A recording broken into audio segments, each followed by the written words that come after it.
Pernah kepikiran nggak, kenapa rasanya nabung sekarang tuh makin susah?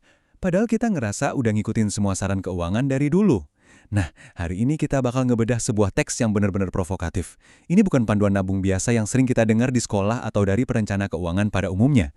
Teks yang mau kita bahas ini adalah sebuah manifesto modern yang dengan berani mengklaim kalau nasihat keuangan tradisional yang selama ini kita anut sebenarnya udah rusak parah. Kita bakal ngelihat lebih dalam kenapa penulisnya begitu yakin kalau sistem yang kita percayai ini justru bekerja melawan kita. Teks ini langsung dibuka dengan satu kalimat tajam. Anda mewarisi sebuah kebohongan. Boom! Langsung kena kan? Intinya, penulis mempertanyakan, kenapa sih aturan-aturan finansial, aturan yang katanya aman, masuk akal, dan udah diwariskan turun-temurun dari kakek nenek kita, sekarang malah dianggap usang dan justru nahan kita buat maju. Sumber kita hari ini benar-benar nggak berbasa-basi dan langsung menantang premis paling dasar dari apa yang selama ini kita sebut sebagai tanggung jawab finansial.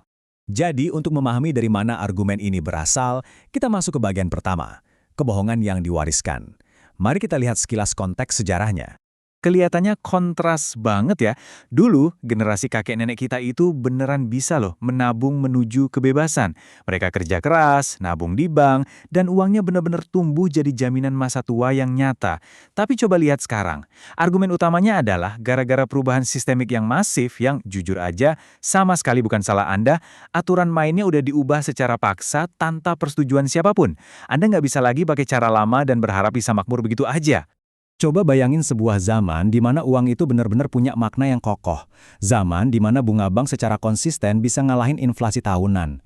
Era di mana cuma dari satu penghasilan pekerja rata-rata aja, sebuah keluarga udah bisa beli rumah, nyekolahin anak, dan hidup layak tanpa tercekik utang.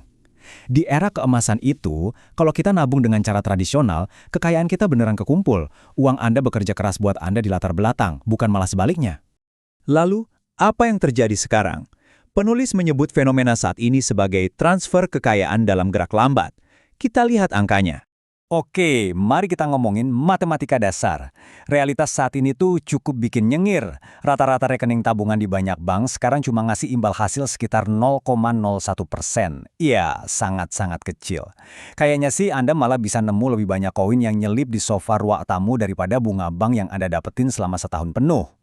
Uang hasil keringat Anda pada dasarnya cuma diem, lumpuh dan gak ngasilin apa-apa buat masa depan. Nah, sekarang coba sandingin angka super kecil tadi dengan angka yang satu ini. Argumen di teks ini menyoroti bagaimana inflasi secara diam-diam mencuri 6-8% selagi Anda tidur. Secara matematis, masalahnya jadi kelihatan jelas dan lumayan nakutin. Kalau uang Anda cuma tumbuh sepersekian persen, sementara daya beli Anda terus-terusan dimakan inflasi setiap tahun, kekayaan Anda itu bukannya lagi stagnan loh, kekayaan Anda lagi menyusut dengan sangat cepat. Pas ngadepin kenyataan kalau nilai uang kita terus menyusut, apa coba saran yang biasanya kita dengar? Ya, kita disuruh masuk ke jebakan saran aman. Kita terus-terusan disuruh buat menyusun anggaran lebih ketat, puasa beli es kopi di pagi hari, dan pada akhirnya menyalahkan diri sendiri karena ngerasa kurang berhemat. Tapi pandangan provokatif di teks ini bilang, itu semua cuma pengalih perhatian yang sempurna. Itu bikin Anda sibuk ngerasa bersalah soal secangkir kopi, supaya Anda nggak sadar sama apa yang mereka sebut transfer kekayaan dalam gerak lambat ini. Retorikanya makin tajam nih di sini. Menabung dalam uang fiat sama dengan sukarela dirampok. Kenapa kesimpulannya bisa se-ekstrim itu? Ingat, uang fiat adalah uang kertas yang nilainya ditetapin pemerintah dan pasokannya bisa ditambah terus. Penulis berargumen kalau menukar waktu dan energi hidup Anda yang berharga demi uang kertas yang gampang dicetak, itu sama aja kayak main game yang pasti kalah. Persis kayak es batu yang ditinggal di bawah terik matahari, nilai kertas itu pelan-pelan bakal meleleh seiring berjalannya waktu. Ada satu poin krusial yang dibungkus dalam metafora yang brutal tapi susah dilupain. Teks ini nyebut pengikisan nilai ini sebagai lelucon yang kejam, sampai-sampai nyebut rekening tabungan itu sebagai peti mati dengan layar login. Coba deh pikirin sejenak kedalaman maknanya. Lembaga-lembaga tradisional nuntut kita buat nyebut kebiasaan naruh uang ini sebagai bentuk tanggung jawab. Tapi pandangan radikal ini cuma ngelihatnya sebagai ilusi stabilitas yang pelan-pelan lagi ngubur masa depan Anda. Kalau kita lihat semua realitas ini, tanpa perlu memihak kebijakan moneter manapun, tesis utamanya jelas banget. Mata uang fiat dinilai udah gagal menjalanin fungsi paling dasarnya. Logikanya, uang itu kan harusnya kayak baterai yang nyimpen nilai. Uang seharusnya ngawetin waktu dan energi yang udah Anda keluarin buat kerja hari ini, biar bisa dipakai di masa depan. Tapi nyatanya, sistem saat ini dianggap lebih mirip baterai yang bocor parah. sistem ini sama sekali nggak menghargai waktu Anda karena nilainya terus merembes keluar. Setelah ngelihat masalah utamanya, apa solusinya? Kita masuk ke bagian ketiga, menumpuk aset untuk kedaulatan. Penulis teks ini benar-benar mendefinisikan ulang apa makna sejati dari menabung di era modern. Buat punya keamanan finansial sejati, mereka bilang kita harus ngambil langkah proaktif, milih buat keluar dari permainan perbankan tradisional.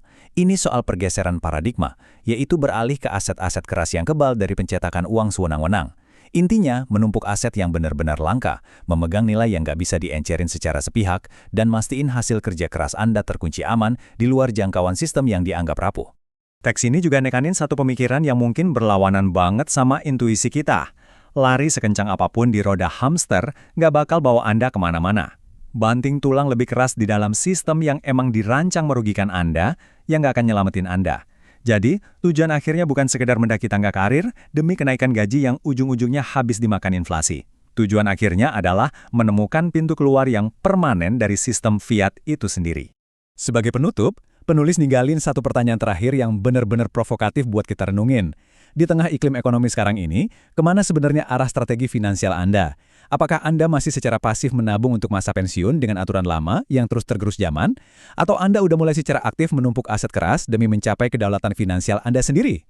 Ini adalah sebuah perspektif radikal yang mendobrak kebiasaan dan pastinya benar-benar patut kita pikirkan baik-baik. Sampai jumpa di penjelasan berikutnya.